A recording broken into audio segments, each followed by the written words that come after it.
네, 관련 내용 출연 대담으로 이어가도록 하겠습니다. 네, 양욱 아산정책연구원 연구위원 그리고 신윤정 기자와 함께합니다. 어서 오세요. 네, 안녕하십니까. 네, 조금 전에 트럼프 대통령이 TV 연설을 통해서 이란 핵시설 공격 내용을 자세하게 밝혔습니다. 어떻게 들으셨나요?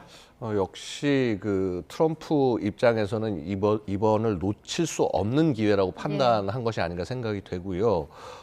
특히나 그 어찌 보면 지금 중동 평화에서 가장 기존의 틀을 흔들고 있는 국가인 이란, 이란의 핵 관련된 능력을 완전히 뿌리 뽑겠다라고 하는 그런 의도를 실현한 것에 상당히 만족한 모습으로 보여집니다. 다만 이제 이것이 지금 일단 트럼프 입장에서는 제한적 개입 그리고 이란 핵 능력의 제거 이 정도에서 멈추고 싶어 하지만 과연 이란이 이후에 어떻게 대응할지, 그래서 미국이 전쟁에 완전히 이렇게 빨려 들어가게 될 것인지, 이런 부분들이 아마도 앞으로 우리가 지켜봐야 될 부분이 아닌가 생각이 됩니다. 네, 저희가 조금 전 뉴욕 특파원을 연결하는 과정에서 오디오가 좀 고르지 못한 점 양해 부탁드리겠습니다. 저희가 다시 한번 연결해 보도록 하겠습니다. 뉴욕 연결해 보겠습니다. 이승윤 특파원, 발표 내용 자세히 전해 주시죠. 네, 트럼프 대통령은 대국민 연설을 통해 세계 최대의 테러 지원국인 이란의 핵 위협을 멈추는 걸 목표로 한 군사작전이 성공했다면서 이란의 핵 농축 주요 시설들은 완전히 철저하게 파괴됐다고 밝혔습니다. 또 이스라엘과 한 팀이 되어 큰 진전을 이뤘고 작전에 참여한 미군에게 감사한다고도 말했습니다. 이어 이제는 평화가 오든지 아니면 이란에 더 큰 비극이 닥칠 것이라며 앞으로의 공격은 훨씬 더 크고 훨씬 더 쉬울 것이며 앞으로도 많은 표적이 남아있다고 말했습니다. 트럼프는 이 케인 합참 의장과 피트 헤그세스 국방장관이 미국 동부 시각으로 내일 오전 8시에 국방부에서 기자회견을 가질 예정이라고 소개했습니다. 이란 매체는 이란 당국자가 포르도 핵시설 일부분 피격을 확인했다고도 전했습니다. 앞서 트럼프 대통령은 트루스 소셜에 포르도와 나탄즈, 이스파한 등 이란의 세계 핵시설에 대한 공격을 매우 성공적으로 마쳤다고 밝혔습니다. 이어 모든 항공기는 이란 영공을 빠져나와 안전하게 귀환 중이라며 포르도의 이 폭탄 전체 탑재량이 모두 투하됐다고 덧붙였습니다. 마치 탑건2 매버릭에 나오는 영화 장면 속의 이런 모습 같은 작전이 실제로 펼쳐진 건데요. 트럼프는 트루스 소셜에 포르도가 끝장났다는 게시물을 인용하기도 했습니다. 이어 세계의 역사적인 순간이고 평화의 시기가 왔다며 이제 이란이 전쟁 종식에 동의해야 한다고 압박했습니다. 트럼프는 현재로서는 이란 추가 공습 계획이 없지만 앞으로 이란이 평화에 협조하지 않으면 다시 공격을 받을 것이라고 전했고요. 또 미국이 이란에 공격이 이번 계획의 전부라면서 정권 교체 계획은 없다고 전달했다고 미국 언론들이 보도하고 있습니다. 미국은 아까 전해드린 것처럼 이스라엘의 이번 공격을 미리 알려줬고 이스라엘은 미국과 완전한 공조를 했다고 전했습니다. 또 트럼프는 미국 군대가 이란의 핵시설 3곳을 공격한 뒤에 베냐민 네타냐후 이스라엘 총리와 통화했다고 백악관이 밝혔습니다. 네, 그러면 이스라엘 네타냐후 총리와 트럼프 대통령의 통화 내용은 나온 게 있습니까? 네, 아직까지 나오진 않았습니다만 트럼프 대통령이 방금 기자회견에서 전해드린 것처럼 우리는 완벽한 한 팀을 이뤘다고 한 걸로 미뤄봤을 때, 그리고 트럼프 대통령이 직접 이제 대국민 담화에서 이번에 미리 이스라엘과 공조하에 이번 작전이 이루어졌다고 한 걸 봐서는 이번 작전에 대해서 평가하고 앞으로 어떻게 할 것인가, 특히 이란 정권 교체와 관련해서도 의견을 아마 교환한 것으로 아마 예상이 되고 있습니다. 그리고 이번 그 공격에서 중요한 게 바로 미국이 이란의 지하 핵시설을 파괴할 유일한 무기인 초대형 폭탄인 벙커버스터로 이란 핵시설을 공습한 겁니다. 로이터 통신의 이 보도인데요. 미국 B2 폭격기가 이란 핵시설 공습에 관여했다고 보도했습니다. 폭스뉴스는 미군이 이란 포르도 핵시설 공격에 벙커버스터 6개를 투하했고 이란 핵시설 공격에 또 토마호크 미사일 30기도 사용했다고 전했습니다. 토마호크 미사일은 ICBM과 같은 탄도미사일은 아니고, 그런 미사일은 아니지만 정확하게 고정밀 폭격을 하는 미사일로 유명하죠. 트럼프 대통령이 한국 시간에 이제 아까 말씀드린 것처럼 TV 대국민 연설을 통해서 왜 이란을 공격했는지를 자세하게 소개했고 어떤 대명분을 분명히 전달했습니다. 미국이 이번 지하시설을 초토화하기 위해서 개발한 초강력 폭탄 벙커버스터 GBU-57은 GPS를 기반으로 정밀 폭격이 가능한 게 특징입니다. 지하 60m 이상으로 침투해서 폭발하면서 또 연속 투하로 더 깊이 침투할 수가 있습니다. 이란의 산악 지역인 이 포르도 지하 깊은 곳에 있는 핵시설을 지상 작전 없이 파괴할 수 있는 유일한 무기로 평가받고 있는데요. B2는 한 기의 무게가 13톤이 넘는 이 벙커버스터 2기를 탑재해서 투하할 수 있는 유일한 폭격기로 알려져 있습니다. 더 질문하실 게 있으시면 물어보셔도 되겠습니다. 네, 트럼프 대통령의 담화가 조금 전에 있었는데 이에 대한 혹시 이란의 반응이 나온 게 있습니까? 네, 이란은 아직까지 공식적인 입장을 밝히진 않았습니다. 다만 이란 매체는 이란 당국자가 이 포르도 핵시설 일부분 피격을 확인했다고 전했습니다. 그리고 한 가지 입장이 나온 게 있는데요. 이란 원자력 위원회가 미국의 핵시설 공격은 국제법 위반이라고 밝혔습니다. 앞서 유엔 안보리에서 주 유엔 이란 대사도 미국이 만약 공격한다면 이것은 국제법 위반이라고도 밝힌 바가 있는데요. 이런 발언에 그 궤를 같이 하는 그런 평가로 풀이됩니다. 또 이란 당국자는 미국이 공격할 것을 예상해서 핵시설을 미리 빼놨기 때문에 결정적인 피해는 없다고도 주장하고 있습니다. 네, 이승윤 특파원 여기까지 듣도록 하겠습니다. 오늘 말씀 고맙습니다. 네, 조금 전에 속보가 하나 들어왔는데요. 전해드리겠습니다. 미국의 이란 핵시설 공격 관련 상황을 점검하고 또 대응 방안을 마련하는 국가안보실장 주재 긴급 안보 경제 상황 점검 회의가 개최될 예정입니다. 네, 오늘 낮 12시 잠시 뒤에 NSC 소회의실에서 열릴 예정이고요. 안보실장 주재로 열리고 안보 1, 2, 3차장 그리고 경제성장수석과 국정상황실장, 국가위기관리센터장이 참석할 예정입니다. 네, 다시 한번 전해드리겠습니다. 미국의 이란 핵시설 공격과 관련해서 상황을 점검하고 또 대응 방안을 마련하는 국가안보실장 주재 긴급 안보 경제 상황 점검 회의가 조금 뒤에 12시에 개최가 될 예정입니다. 미국의 이란 핵시설 공격에 대한 상황을 점검하고 대책을 마련할 것으로 보이는데요. 잠시 뒤 12시에 개최가 될 예정입니다. 저희가 들어오는 대로 또 취재가 되는 대로 이어지는 뉴스에서 자세히 전해드리도록 하겠습니다. 네, 저희가 계속해서 좀 이야기 이어가 보도록 하겠습니다. 트럼프 대통령의 담화가 있었고 관련해서 CNN의 좀 앵커들의 이 속보 내용까지 듣고 오셨습니다.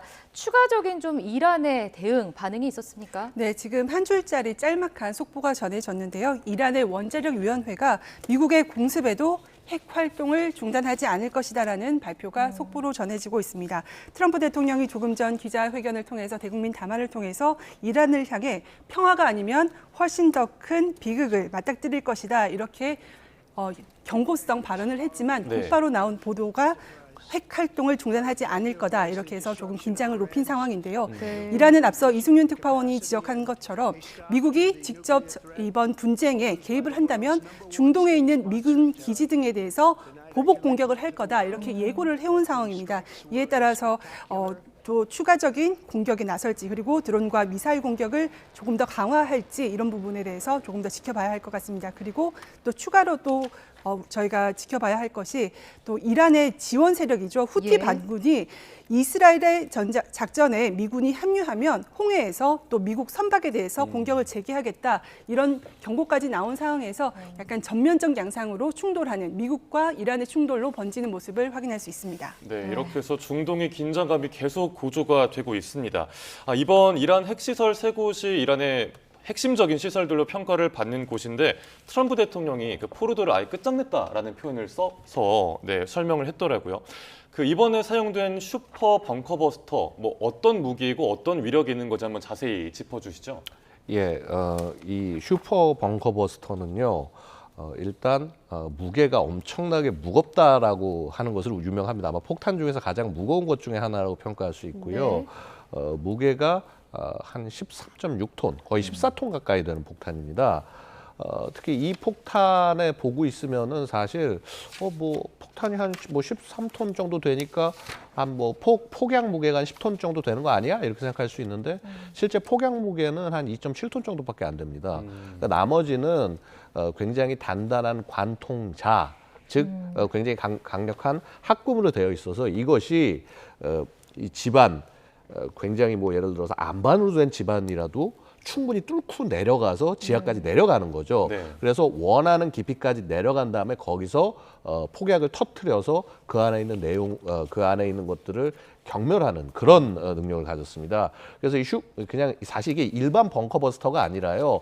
벙커버스터라고 하는 폭탄은 굉장히 많이 있습니다. 가장 네. 대표적인 게 우리가 1991년 걸프전에서 처음 봤던 GBU-28이라는 폭탄이고요. 정확하게 이 폭탄을 우리가 얘기하려면 슈퍼 벙커버스터라고 부르는 것이 맞을 겁니다.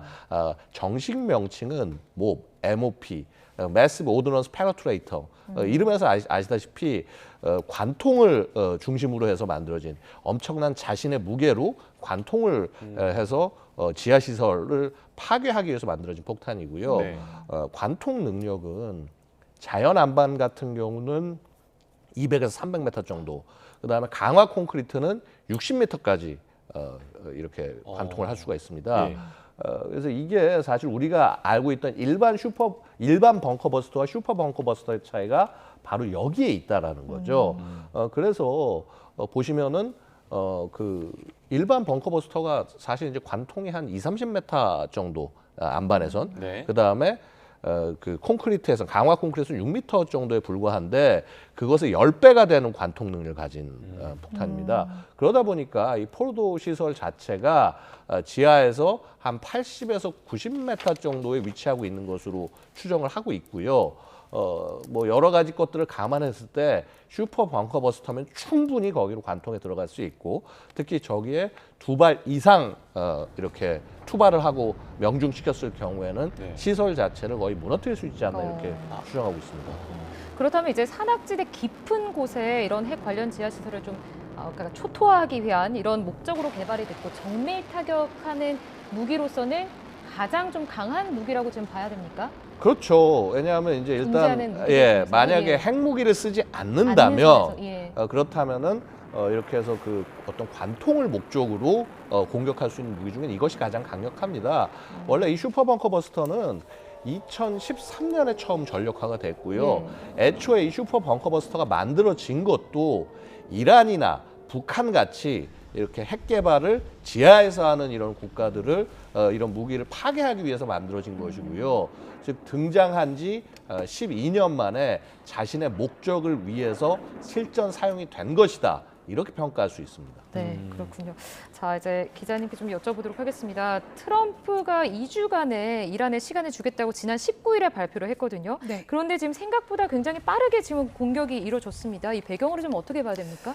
네, 미국 트럼프 대통령이 그 지난 19일이었죠. 최대 2주를 주겠다 이렇게 말을 한 지 단 이틀 만에 공습이 나왔죠. 오늘 그 협상 시한을 부여한 것과는 좀 조금 다른 전격적인 공습이 이루어졌는데요. 예. 여기에 대해서 이란과의 그 대화나 외교적인 실마리를 외교적 해법의 실마리를 찾기 힘든 상황으로 이제 막다른 골목으로 몰리지 않았느냐 이런 해석이 나오고 있습니다. 트럼프 대통령이 오늘 그 백악관 워싱턴 DC로 복귀를 한 다음에 국가안전보장회의를 소집을 했는데 이 자리에서 그런 정황에 대한 논의가 충분히 이루어졌을 것 같습니다. 이제 미국 언론들도 이란과의 직접 협상이 이루어질 가능성이 점점 희박해진 상황이 이번 공격의 결정적인 배경이다 이렇게 전하고 있는데요. 네. 이란은 이스라엘의 공격 중단을 먼저 요구를 했고 그렇지 않으면 미국과 대화할 수 없다 이렇게 선을 그었고 트럼프 대통령은 이제 전날 이제 전쟁에서 이기고 있는 이스라엘의 공격을 중단시키는 것은 매우 어려운 일이다 이렇게 밝힌 만큼 협상의 가능성이 낮아진 상황에서 전면적인 공격에 나선 게 아니냐 이런 분석이 나오고 있습니다. 네. 근데 어제 그 이란 북부에서 한 5.1 규모 정도의 지진이 났잖아요. 그런데 예. 그 지진이 발생한 곳에 그 이란이 뭐 탄도미사일 개발하는 우주센터가 있다고 하고 그래서 뭐 일각에서는 이거 인공지진 아닌가 실험 여파로 인한 이런 얘기들도 나오더라고요. 그럼 이런 부분이랑 이번 미국의 공습을 연결지을 수 있는 부분이 있나요? 뭐 충분히 그럴 가능성도 있죠. 지금 이제 우리가 평가하는 것은요. 아직 이란이 핵탄두를 완벽하게 개발하지 못했다라는 평가가 일반적입니다. 네. 그다음에 그 발전하는 속도에 대해서는 또 미국과 이스라엘의 차이가 있는데요. 예. 뭐 이스라엘은 뭐 이란이 준비한다면 한 달 내에도 핵폭탄을 만들 수 있다. 지금 이렇게 바라보고 있고 미국 같은 경우는 아직 수년 정도가 걸리고 있다고 보고 있습니다. 네. 자 그렇다면은요 지금 트럼프가 보통 한 2주의 사실은 그 기간을 주었음에도 불구하고 왜 갑작스럽게 먼저 기습을 했냐에 관심이 많이 있는데 저는 일단은 트럼프가 2주를 얘기한 것 자체가 본래 의도였는지가 의문입니다. 왜냐하면 지금 이스라엘이 굉장히 지금 그 여러 차례 공습을 통해서 이란의 방공망을 다 제압을 해놓은 상황이라는 거죠. 예. 그러면 만약에 미국이 폭격을 한다면 지금이 최적의 시기입니다. 2주를 기다리고 있으면 그 사이에 뭐 물론 이스라엘과 이란 간의 교전이 계속 있긴 하겠지만 이란이 해당 지역에 방공망을 다시 강화할 수도 있는 것이거든요. 네. 그래서 그런 면에서 봤을 때 사실은 지금이 공격 시기로는 가장 적합하다고 말씀드릴 수가 있고 자, 말씀대로 만에 하나 이 이란이 핵실험을 통해서 어떤 데이터를 확보하고 네. 그거에 바탕을 해서 핵탄두를 만들어 버리게 되면은 사실은 여태까지 모든 노력이 의미가 없을 수 있다. 특히나 이스라엘 중심으로 한 이런 압박이 의미가 없을 수 있다. 이런 부분들을 감안한 것이 아닌가 생각이 듭니다. 그 관련해서 저희가 좀 피해 관련 상황도 좀 짚어보고 싶은데 양욱 전문가께 좀 여쭤보겠습니다. 아까 이제 이 폭격기가 굉장히 또 이 정밀 타격의 강정에 최적화된 지금 폭격기라고 말씀을 주셨는데 폭격 피해가 상당할 것 같은데 농축 핵물질이 있는 곳에 이제 초토화됐다고 가정을 했을 경우에 핵물질이 유출됐을 가능성 또는 주변이 이제 오염됐을 가능성에 대해서 좀 심각한 상황 아닙니까? 어떻게 보고 계십니까? 조금 달리 보고 있습니다. 네. 심각하기가 쉽지가 않은 것이요. 지금 여기 있는 시설은 지하 80에서 90m 아래에 있습니다. 예. 그래서 이것을 폭격을 통해서 정확하게 표적을 타격을 하고 그다음에 그 시설을 붕괴시켰다고 한다면요. 사실상 그 핵물질이 있는 곳의 시설이 아주 지하 깊숙이 있는 곳에 뚜껑이 닫힌 것과 거의 같은 네. 효과가 있는 겁니다. 그렇다면 뭐 방사능 노출이 전혀 없다라고 얘기할 수는 없겠습니다만은 그럼에도 불구하고 상당 부분 가둬졌을 것이다. 뭐 아시다시피 아주 간단히 말씀드리면요. 네. 자, 북한이 지하 핵실험을 계속 실시하지 않았습니까? 그런데 그럼 그때 나온 방사능이 사실은 저렇게 해서 공격을 통해 가지고 해서 이렇게 터지지 않고 그 안에 갇힌 채로 있는 것과는 비교가 안 될 정도로 엄청나게 많습니다. 근데 그것이 지금 뭐 예를 들어서 우리 대한민국까지 넘어오거나 한 적은 없지 않습니까? 마찬가지로 거의 비슷한 원리라고 생각하시면 됩니다. 지하 속에 있는 것을 정확하게 타격을 하고 그 안에 전부 붕괴해서 입구를 막는 결과가 가져왔다면은 방사능은 상당 부분 갇혔을 가능성이 있다라고 말씀드리겠습니다. 핵물질이 유출됐을 가능성에 대해서는 일단은 좀 적게 보고 계신다. 예, 그렇습니다. 네. 조금 전에 트럼프 대통령 연설에 대해서 뭐 CNN의 반응 분석 동시 통역으로 조금 전에 전해드렸었는데 뭐 이와 관련해서 지금 미국이나 이란 당사국들의 반응이 나온 게 더 있습니까? 네, 지금 계속 속보가 전해지고 있는데요. 미국 언론들은 일단 이번 직접 개입으로 중동 전쟁이 확대될 우려가 높아졌다 이런 우려에 섞인 보도를 잇따라 내고 있고요.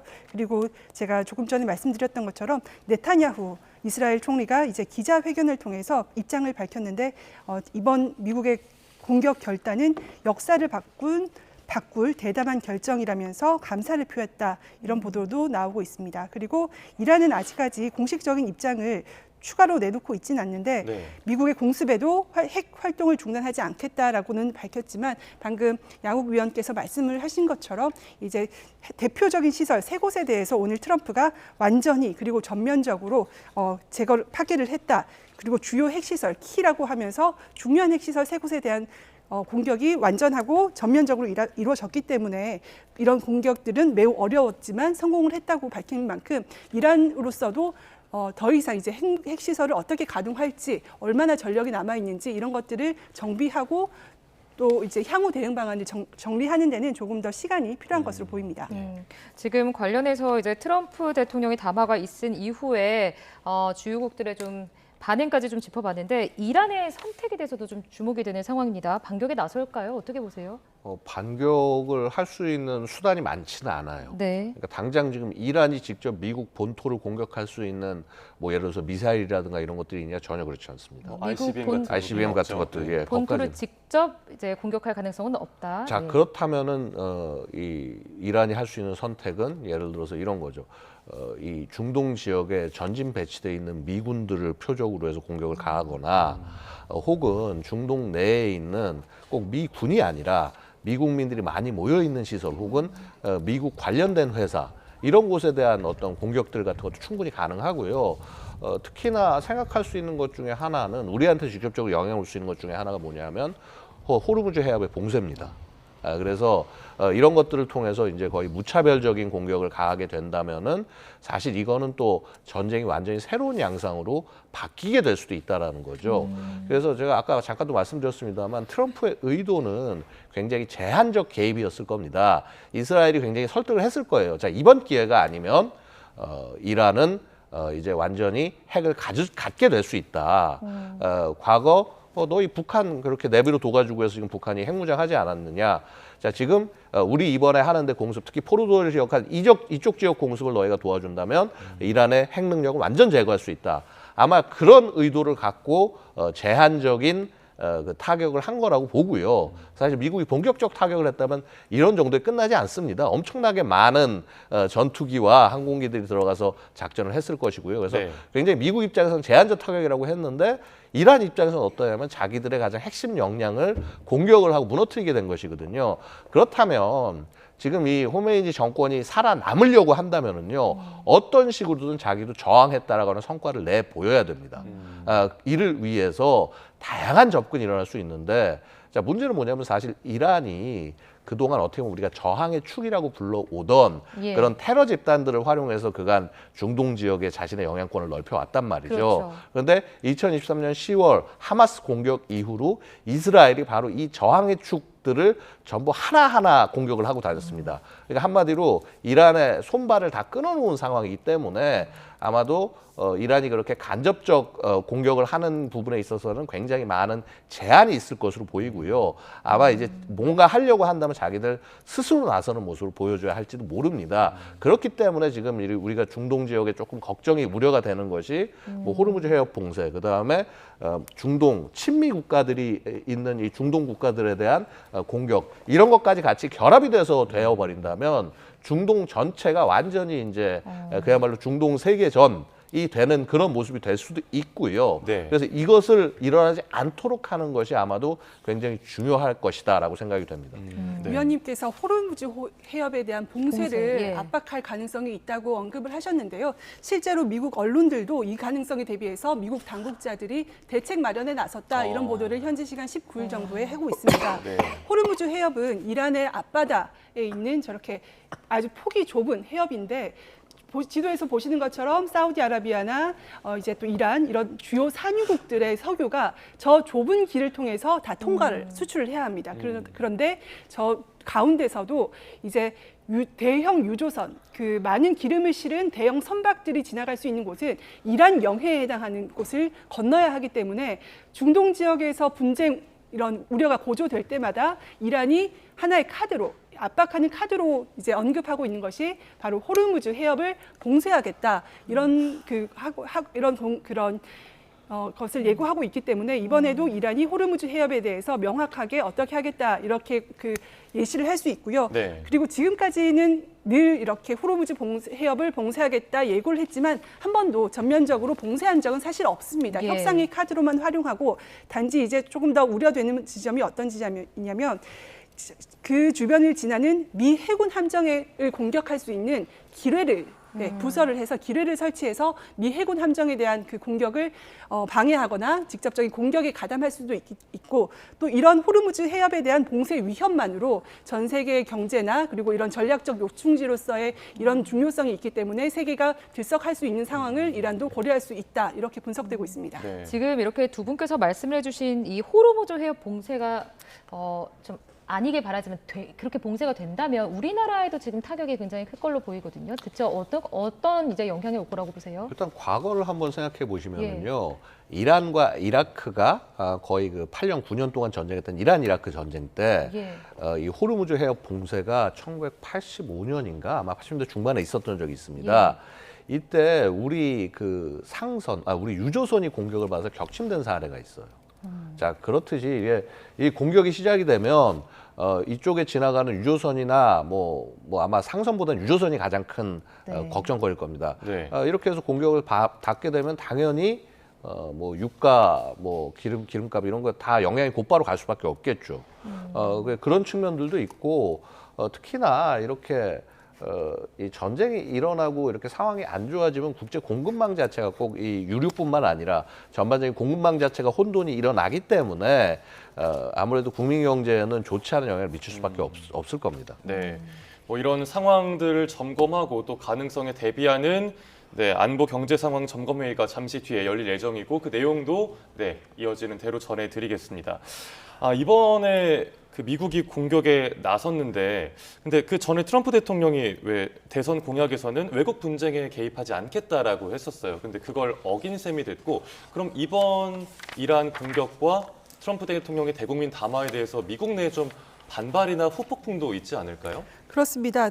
트럼프 대통령은 지난 2번의 대선 기간 내내 주요 공약으로 더 이상의 외국의 전쟁에 자신은 개입하지 않겠다. 그리고 지난 1월 취임 연설을 통해서 자신은 개입하지 않은 전쟁을 통해서 미군의 성공을 측정하겠다. 이렇게 명확하게 밝혀왔습니다.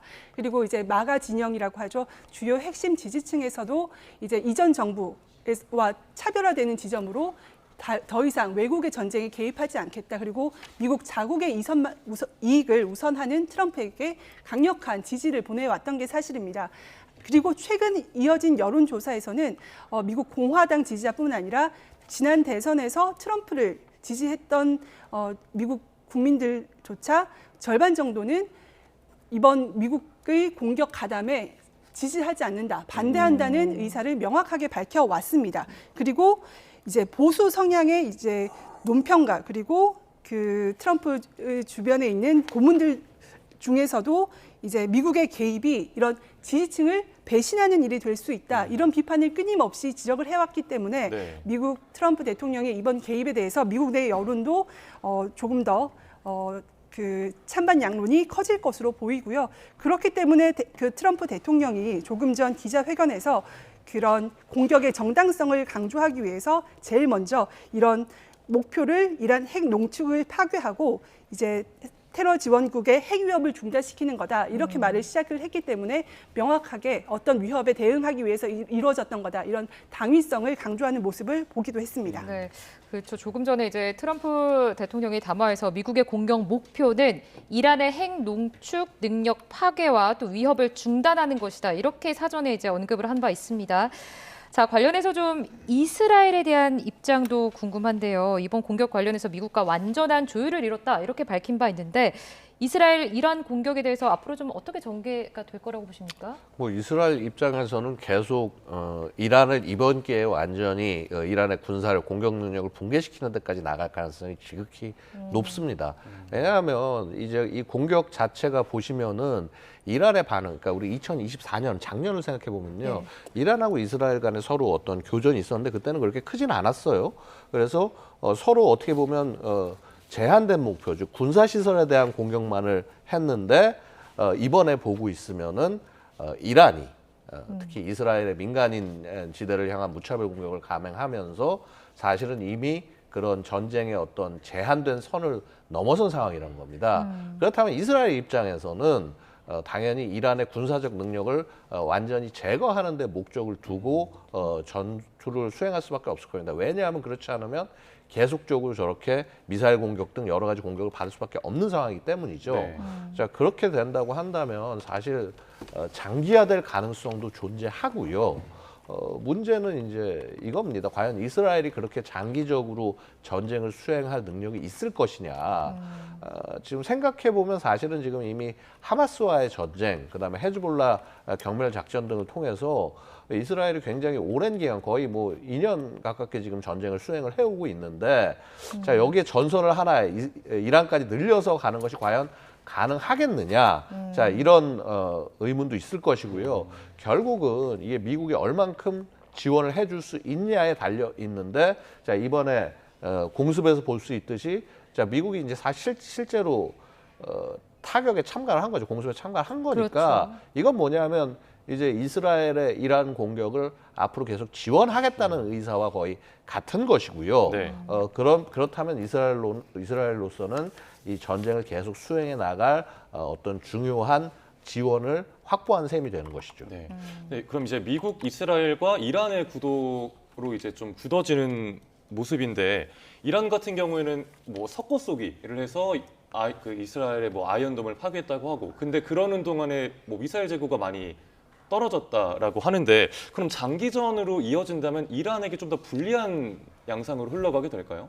예, 사실은 이제 그 이전에 그러니까 장기전을 서로 우려된다고 얘기하던 시기가 있었죠. 이제 전쟁 시작하고 이제 교전을 시작하고 한 뭐 2, 3일 정도 있다가 많은 사람들 관측이 야, 여기 둘 다 뭐 거의 뭐 몇 개월 이상 가는 장기전 못 할 거다. 근데 지금 제가 방금 말씀드렸다시피 미국이 들어와서 이스라엘을 도와주기 시작하면 이란 입장은 상당히 불리할 수밖에 없는 거죠. 네. 아까 미사일 말씀하셨습니다만은요. 이란이 이제 제가 파악하기로는 이란이 보유하고 있는 탄도 미사일이 3,000발 정도 되는 걸로 알고 있습니다. 근데 이 3,000발이 전부 다 뭐 장거리 쏠 수 있는 게 아니라 실제 그 중에서는 3분의 1 정도가 이 이스라엘을 타격할 수 있을 만큼의 중장거리 탄도 미사일에 해당하는 거 보고 있고요. 네. 자, 이번에 한 절반 정도를 400에서 500발 정도를 소모를 했기 때문에 이미 절반 정도를 쏴버린 겁니다. 그리고 사실 그 쏘기 전에 발사 전에 혹은 보관돼 있던 미사일도 아마 타격을 받아서 상당 부분 파괴됐을 가능성이 있습니다. 남은 걸 다 쓸 수가 없는 예, 거죠. 그래서 절반 이하, 그러니까 이스라엘을 공격할 수 있는 미사일은 절반 이하 혹은 그것보다 훨씬 더 적은 숫자일 가능성이 있거든요. 자, 그렇기 때문에 사실 이란으로서는 매우 이 장기전에 있어서 매우 불리한 상황이고, 예. 그렇다면 지금 이란이 쓸 수 있는 다른 카드 중에 하나가 다른 주변 국가들을 공격하는 것 혹은 호르무즈 해협을 봉쇄하는 것, 그런 다양한 방법을 통해서 대응할 가능성이 있다고 보여지는 것이죠. 그 지금 이란이 핵시설 공격을 받거나 또 하메네이 최고 지도자가 암살당할 경우에 핵폭탄 제조를 결단할 수도 있다라는 관측도 계속 나오고 있었거든요. 그러니까 이 생산할 가능성에 대해서는 저희가 지금 예단을 할 수는 없겠지만 이 최고 지도자 암살 가능성에 대해서 뭐 혹시 전해진 바가 있습니까?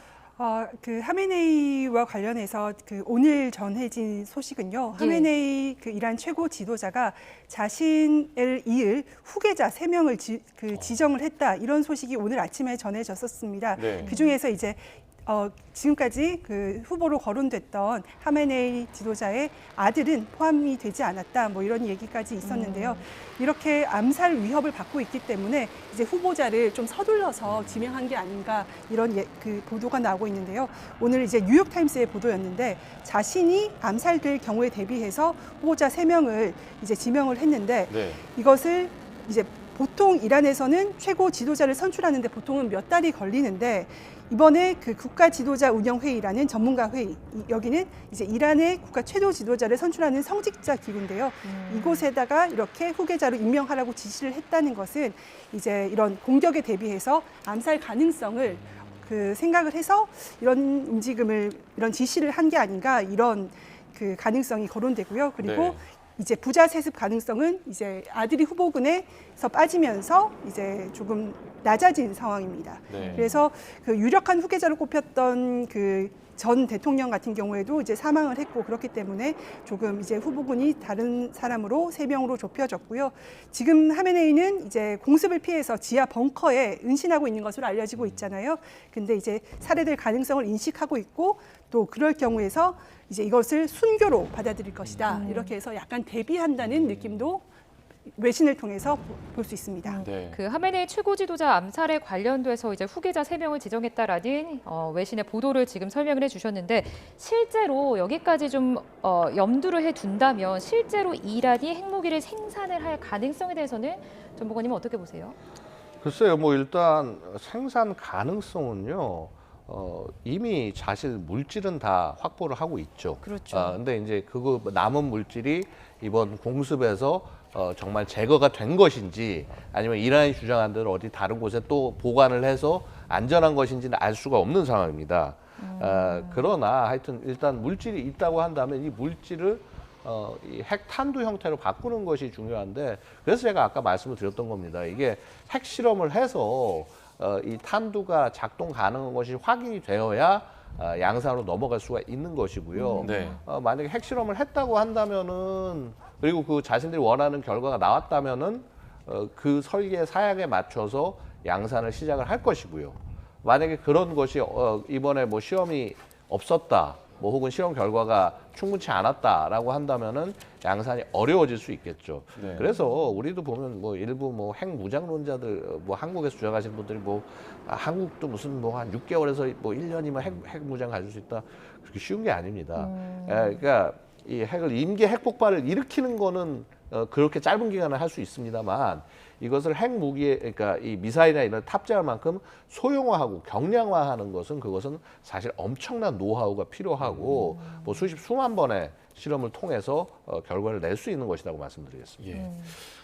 지금 계속해서 뭐 관련 내용 전해드리고 있는데 이 미국의 이란 공격에 대해서 국제사회나 뭐 UN 같은 뭐 우려 표명이 나온 게 혹시 있을까요? 네, 아직까지 이제 공습 초기이기 때문에 아직 외신 주요 국가들, EU를 포함해서 주요 국가들의 반응은 나오지 않고 있고요. 그리고 이제 트럼프 대통령이 기자회견이 얼마 지나지 않았고 또 이제 오늘 저녁 저희 시간으로는 오늘 밤 미국 현지 시간으로는 내일 오전에 추가로 지금 헤그세스 국방장관의 기자회견도 예고를 한 상황인 만큼 조금 더 내용을 파악한 다음에 그런 주요국들의 반응은 전달될 것 같습니다. 네. 내일 오전 8시에 관련해서 좀 기자회견을 열 것이다라고 트럼프 대통령이 사전에 언급을 한 바 있고요. 계속해서 상황은 좀 지켜봐야겠습니다. 이란이 이제 핵무기를 제조해서 쓴다면 중동 상황이 또 어떻게 전개될 것인가에 대해서 좀 우려가 되고 있는 상황인데 뭐 연쇄 핵 공격 등 이런 최악의 상황이 전개될 것이다. 이런 우려도 지금 보도가 계속해서 나오고 있거든요. 조금 아직은 좀 과한 얘기인 것 같아요. 네. 말씀드렸다시피 만약에 이번에 핵실험을 해서 뭐 탄두를 제조한다, 뭐 혹은 일부 물질이 남아있어 제조를 한다라고 하더라도 이거 다시 미사일을 싣고 뭐 실현해서 실제 가용한 무기가 되는 거는 또 다른 차원의 얘기입니다. 너무나 기술이 많이 필요한 예, 문제고. 그래서 예.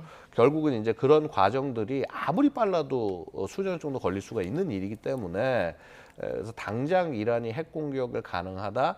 저는 이 부분은 조금 좀 부정적으로 보고 있긴 합니다만은 자, 언제나 뭐 우리가 세상이라는 건 모르는 거죠. 언제 최악을 준비하는 것이 안보이기 때문에 네. 그래서 만약에 이란이 핵 공격을 감행한다라고 한다면 일단 무기의 숫자는 많지 않을 거란 말이죠. 그럼 이 많지 않은 숫자를 어디로 공격을 할 거냐? 아마도 이스라엘이 가장 우선이 될 겁니다.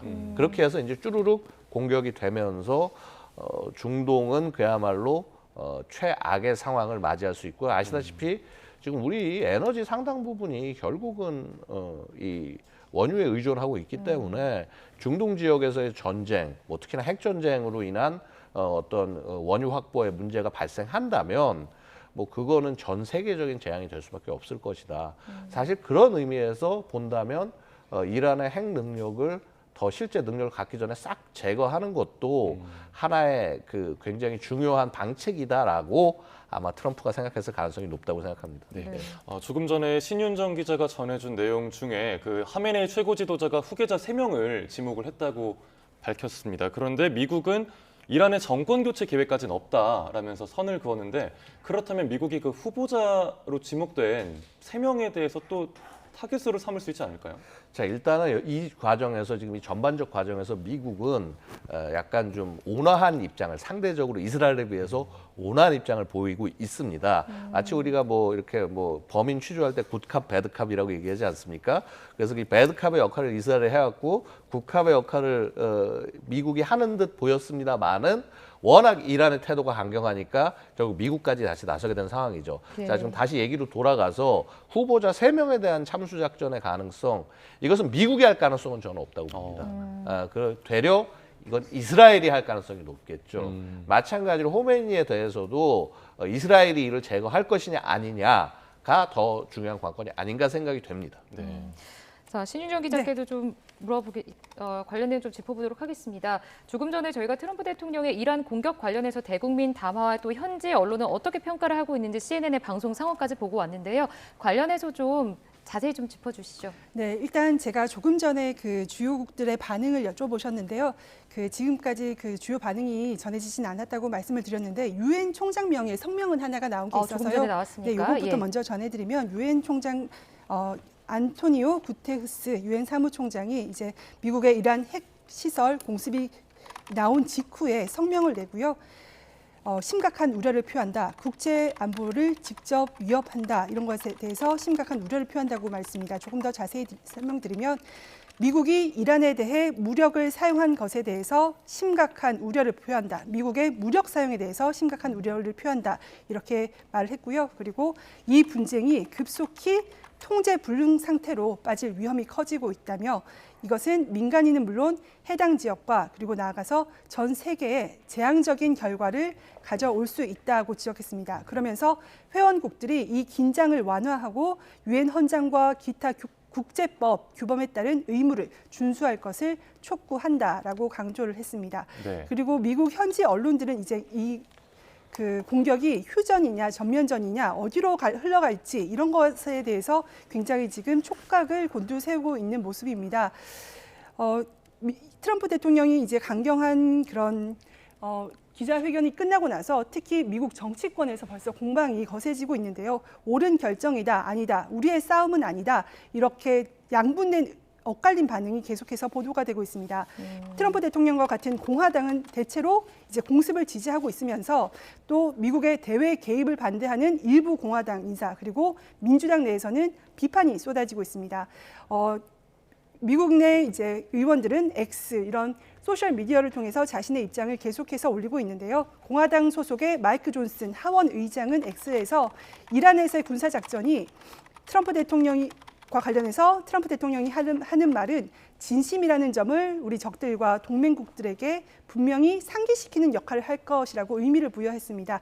즉 이제 트럼프 대통령이 경고에 그친 게 아니라 그 말을 직접 실행에 옮겼다. 이런 점에서 이게 우리 국제사회에 분명한 메시지를 줄 수 있다는 점을 상기를 했고요. 네. 그리고 짐 리시 상원 외교위원장도 오늘 트럼프 대통령은 이란의 핵무기 프로그램을 저지하려고 노력하는 이스라엘을 지원하는 결정적인 행동을 취했다면서 이것은 더 세계를 더 안전하게 만들었다 이렇게 지지 의사를 냈고요. 네. 반면에 일부 인사들은 공습에 비판적인 입장도 냈습니다. 그동안 미국의 직접 개입을 반대해온 마저리 테일러 그린 하원 의원은 이제 미국이 막 위대해지려는 순간 우리는 또 다른 해외 전쟁에 연루되게 됐다면서 이것은 우리의 싸움이 아니다.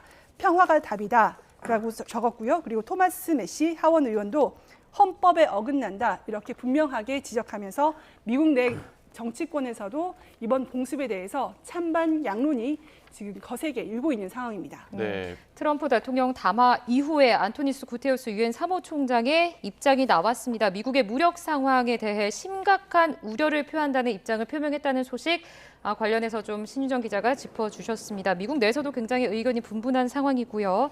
끝으로 질문 한 가지만 좀 더 짚어보도록 하겠습니다. 중동 위기 새로운 국면에 지금 진입을 한 상황이죠. 앞으로 중동 정세 좀 어떻게 전망하십니까? 뭐 당연히 혼돈이 될 수밖에 없겠죠. 이 국가들 간의 이 갈등은 높아질 수밖에 없고요. 사실 이것이 이 이스라엘과 이란만의 충돌이 아니라 사실 아랍 전체의 충돌로 확산되지 않도록 관리하는 것이 아마도 제일 중요할 것이다. 다행히도 이 시아파인 이란과 수니파인 친미 다른 국가들 간의 교전 상태까지는 가지 않았습니다만은 혹시라도 그렇게 될 경우는 그야말로 이 세계 경제, 특히 세계 에너지 공급에 있어서 가장 중시가 되는 이 중동 지역이 전체가 전쟁터로 될 수가 있기 때문에 이런 부분들이 그렇게 되지 않도록 하는 노력을 모든 국가들이 다 기울일 필요가 있다 이렇게 생각합니다. 네, 오늘 말씀 여기까지 듣겠습니다. 양욱 아산정책연구원 연구위원 또 국제부 신윤정 기자와 함께 중동 정세 짚어봤습니다. 오늘 말씀 고맙습니다. 고맙습니다. 감사합니다.